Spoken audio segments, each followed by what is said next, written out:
Salmo 126.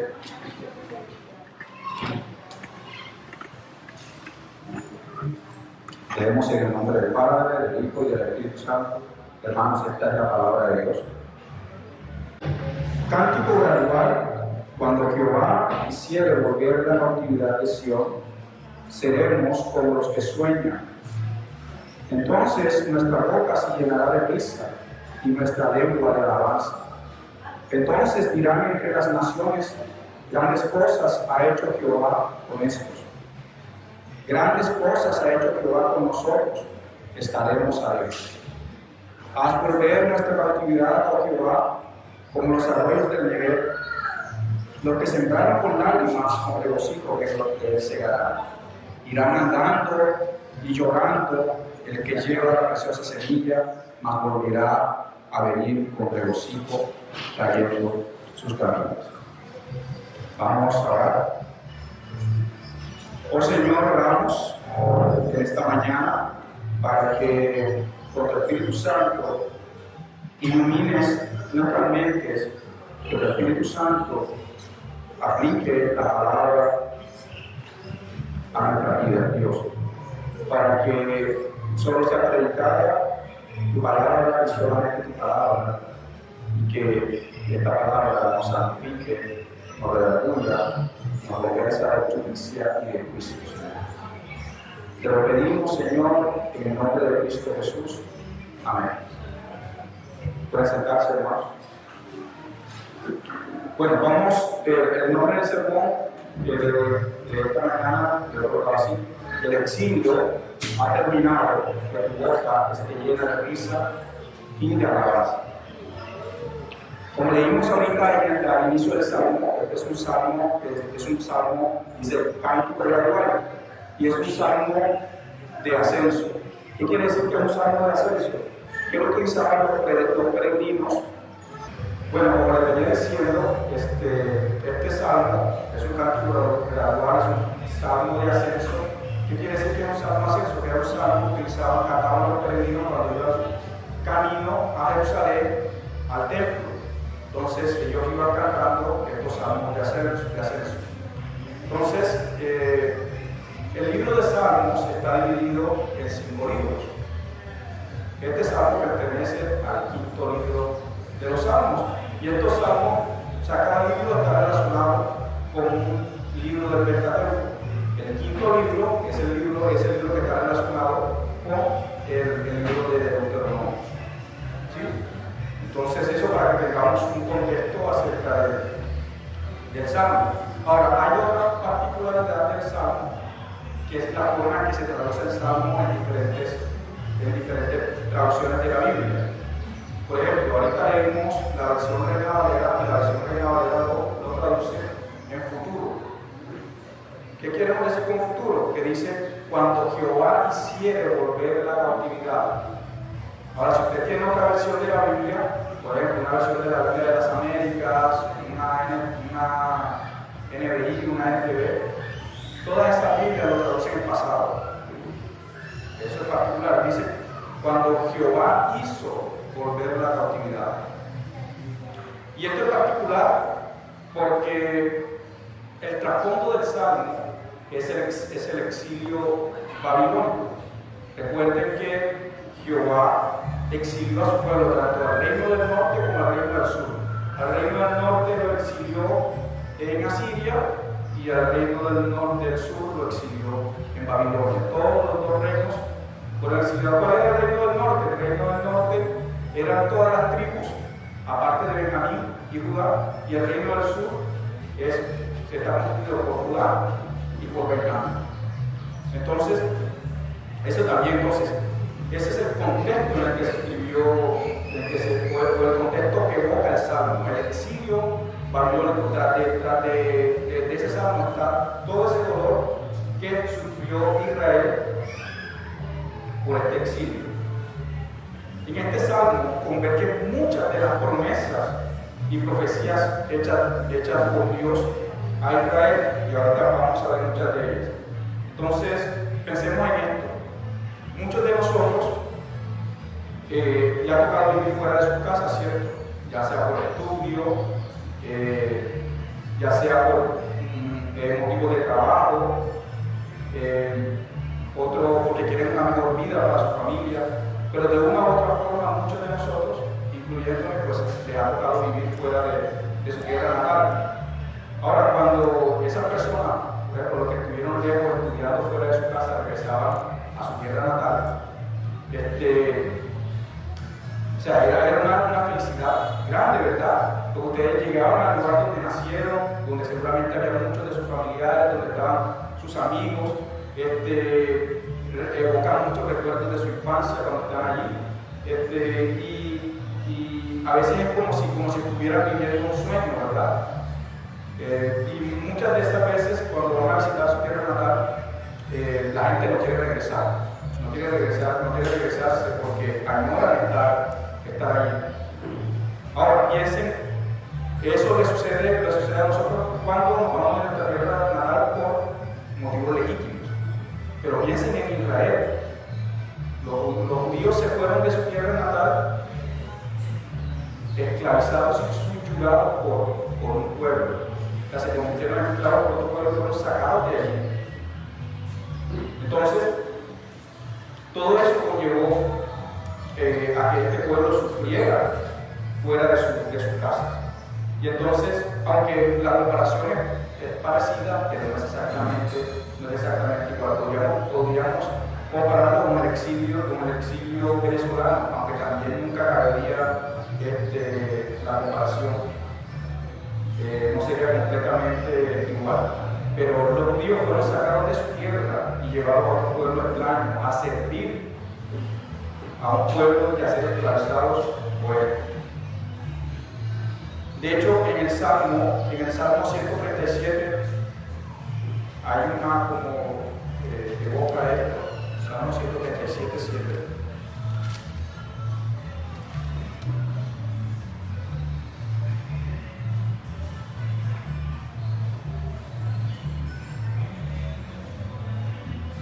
El 7:27 como dice: junto a la orilla de Babilonia, allí nos sentábamos y aún llorábamos acordándonos de Sión. Sobre las sauces en medio de ella colgamos nuestras arpas, y los que nos habían llevado cautivos nos pedían que cantásemos, y los que nos habían desolado nos pedían alegría diciendo: cantadnos algunos de los cánticos de Sión. ¿Cómo cantaremos cánticos a Jehová en tierra de extraños? Entonces ahí está evocado el sentimiento de los judíos. Ahora, ¿por qué le pasó esto a los judíos? ¿Por qué fueron llevados al exilio? Por eso les digo que cualquier comparación que nosotros tengamos no podría llenarla completamente. Ellos fueron exiliados porque muchas veces Jehová les advirtió acerca de los pecados que estaban cometiendo. Muchas veces Jehová les estuvo llamando al arrepentimiento. Y ellos no quisieron escuchar a Jehová. ¿Sí? Esto que está escrito en el segundo libro de Crónicas, en el capítulo 36, versículos 14 y 17. Vean cómo lo dice la Biblia acerca del exilio babilónico.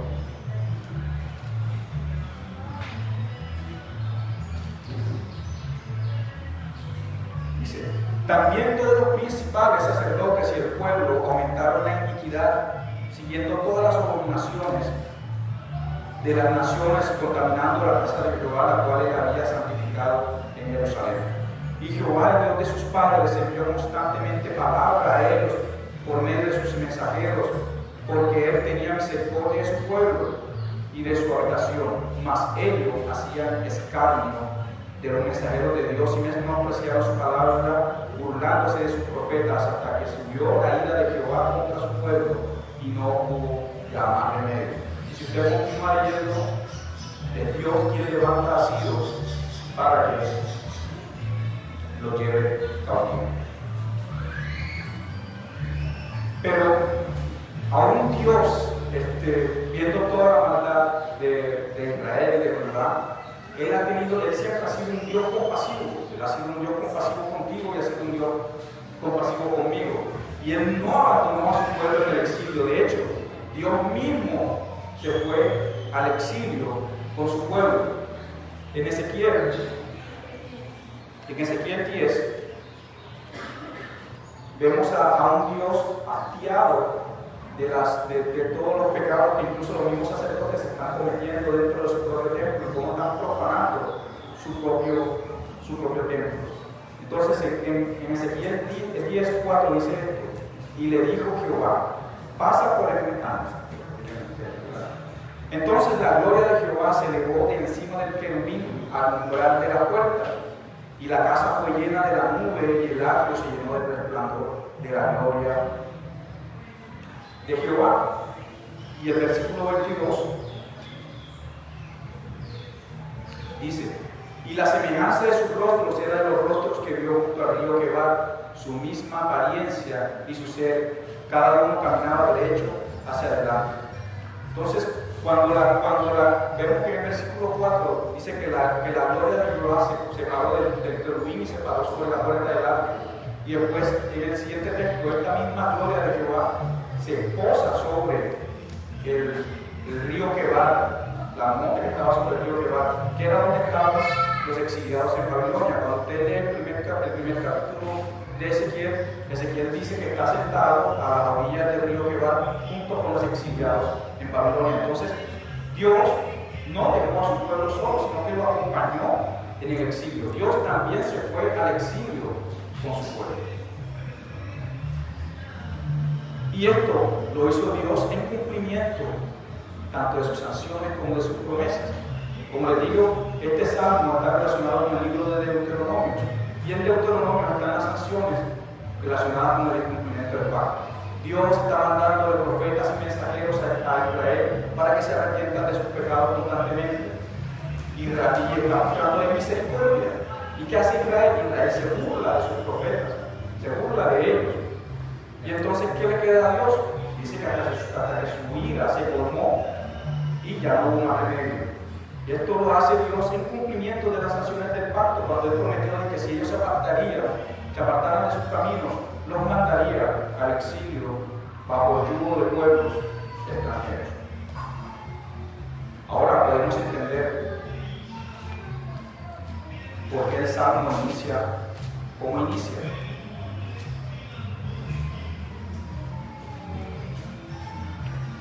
Cuando Jehová hiciere o hizo volver la cautividad de Sion, seremos o fuimos como los que sueñan, dependiendo de la traducción. Y yo quiero dar a entender que es mucho mejor la traducción cuando habla en futuro que cuando habla en pasado. ¿Por qué ellos dicen que son como los que sueñan? Porque es Dios que está involucrado en su liberación. Es Dios mismo quien lo ha sacado del exilio.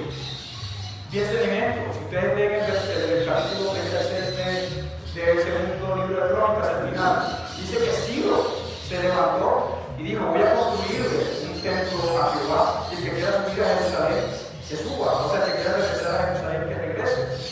En pocas palabras, no hubo nada. O sea, los exiliados no hicieron nada. No hubo una rebelión, no hubo un ejército combatiendo contra el ejército de Ciro para liberar a los cautivos. Ahora Jehová colocó en el corazón y envió el decreto a Ciro para que estos fueran liberados del exilio, fueran traídos otra vez a su tierra, fueran traídos de nuevo a Jerusalén. Entonces, esta liberación fue tan repentina, como les digo, tan inesperada, que era parecida a un sueño. O sea, ellos regresaron a su tierra y no lo podían creer, no podían creer lo que estaba pasando.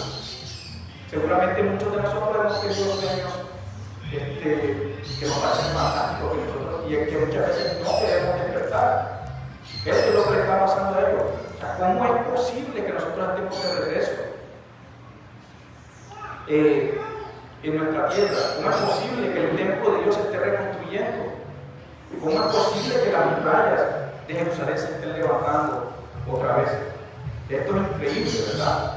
No hubo revolución, no hubo ejército, no hubo una gran guerra, no se levantó un ejército israelí a combatir contra el ejército de los persas o contra Ciro. Solamente si no se levantó una mañana y dijo, voy a construir un templo a Jehová, y el que quiera regresar a Jerusalén, porque regrese. Esto es como un sueño, ¿verdad? Esto es increíble, por eso dice, seremos como los que sueñan. Seremos como los que sueñan. Ahora piense en su vida, piense en lo que ha sucedido en su vida. Y la siguiente parte del Salmo, el siguiente versículo dice, entonces nuestra boca se llenará de risa y nuestra lengua de alabanza. Ahora usted entiende la respuesta del pueblo de Israel, porque el Salmo dice esto, porque dice que nuestra boca se llenará de risa y nuestra lengua de alabanza. En Esdras 3 nos cuenta un poquito de lo que había pasado.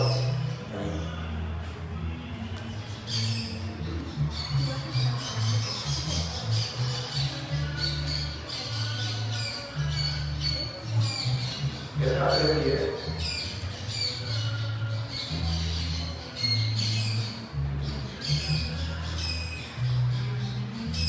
Y cuando los albañiles del templo de Jehová echaban los cimientos, pusieron a los sacerdotes vestidos de sus ropas con trompetas, y a los levitas, hijos de Asaf, con címbalos, para que alabasen a Jehová según la ordenanza de David, rey de Israel. Y cantaban alabando y dando gracias a Jehová, diciendo, porque Él es bueno, porque para siempre es su misericordia sobre Israel. Y todo el pueblo clamaba con gran júbilo alabando a Jehová, porque se echaban los cimientos de la casa de Israel, de la casa de Jehová. Entonces,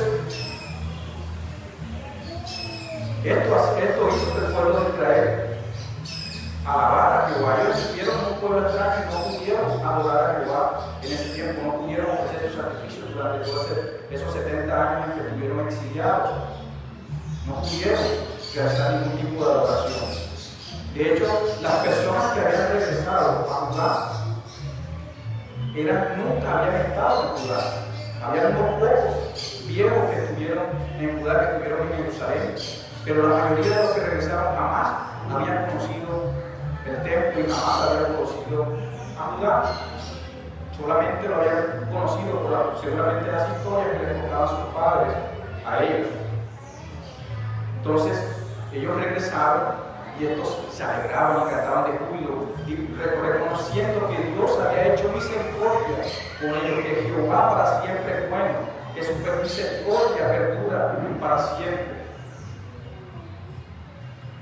Y esta obra fue tan grandiosa, tan esplendorosa, como les digo, tan inesperada, que el Salmo dice que las naciones dirán grandes cosas ha hecho Jehová. ¿Qué quiere decir las naciones? Toda persona que no pertenece a un lado. O sea, los gentiles glorificarían o glorificaban a Dios por lo que Dios había hecho con Israel en el exilio, de cómo Dios los había liberado con mano fuerte y brazo extendido y los había traído de regreso a su tierra. Entonces, esa es la parte hermosa del Salmo, ¿verdad? Los versículos que van del versículo 1 al versículo 3. Ahora, ha sucedido esta impresión. ¿Pero qué ha pasado entonces? ¿Por qué el salmista vuelve a escribir esto en el versículo 4 y dice: haz volver nuestra cautividad, oh Jehová, como los arroyos del Negev? Nosotros nos quedamos pensando, ¿cómo así? ¿Cómo así que haz volver nuestra cautividad, oh Jehová? Ya Jehová no los había liberado, ya ellos no estaban otra vez en su tierra, no habían sido liberados y habían subido a Jerusalén todos los que habían sido cautivos. Pues en cierto sentido sí, pero en otro sentido no. Porque aunque ellos estaban en su tierra, ellos seguían siendo cautivos de los persas. Ellos seguían estando exiliados en su propia tierra. Y esta es la expectativa judía que nosotros vemos en el Nuevo Testamento. En el Nuevo Testamento, los judíos están esperando la liberación completa que Jehová había prometido a todos sus pueblos. Los judíos están esperando esa liberación y no solo están esperando esa liberación, están esperando que el rey que también estaba exiliado regresara a la tierra, puesto que este rey nunca había regresado. Cuando los israelitas construyeron el segundo templo, no sucedió lo mismo que sucedió cuando Salomón dedicó el templo a Jehová. ¿Qué pasó cuando Salomón dedicó el templo a Jehová? El templo se llenó de humo, se llenó de la gloria de Dios. El segundo templo no nos muestra que esto haya sucedido. O sea, no nos muestra que el retorno del rey o el retorno de Dios a su casa. Entonces, los israelitas todavía estaban esperando que su rey regresara del exilio y que le hiciera una liberación completa. Pues vamos a Esdras 3:10. Y aunque las personas que no habían conocido el templo estaban llenas de risa, de alabanza, en el versículo 2 nos muestra el versículo 12 nos muestra otro contraste. Dice: muchos de los sacerdotes, de los levitas y de los jefes de casas paternas, ancianos que habían visto la casa primera, viendo echar los cimientos de esta casa, lloraron a voz en alta voz, mientras muchos otros daban grandes gritos de alegría. ¿Por qué? Porque lloraban los ancianos, los que habían conocido la casa primera, porque ellos entendían que esta casa no se parecía a la casa anterior y que la gloria de Dios aún no había llenado esa casa. Entonces, los judíos aún esperaban que su rey regresara del exilio, así como lo había prometido en Ezequiel 43:4.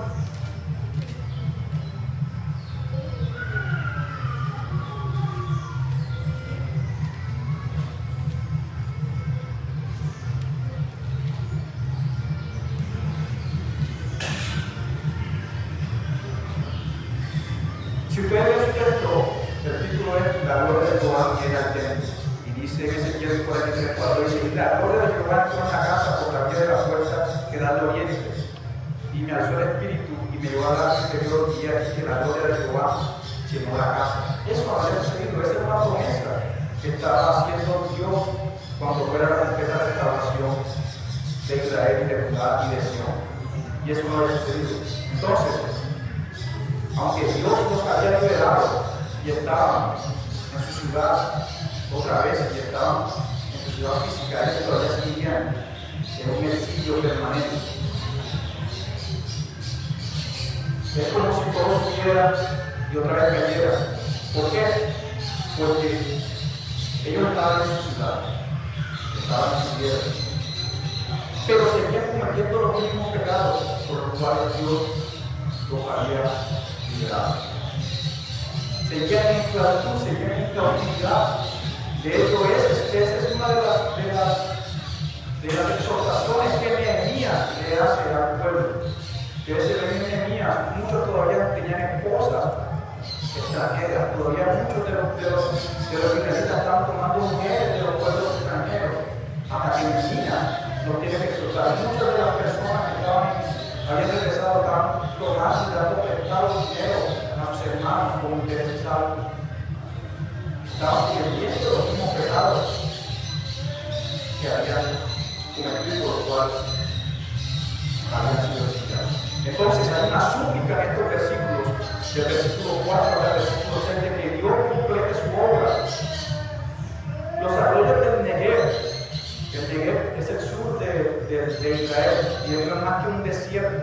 Y estos arroyos de los que está hablando aquí, el salmista, son arroyos que dependen completamente de la lluvia, y que la mayor parte de su tiempo están secos. Mientras hay sequía, estos arroyos están secos. Entonces, ellos están anhelando la restauración, la liberación de la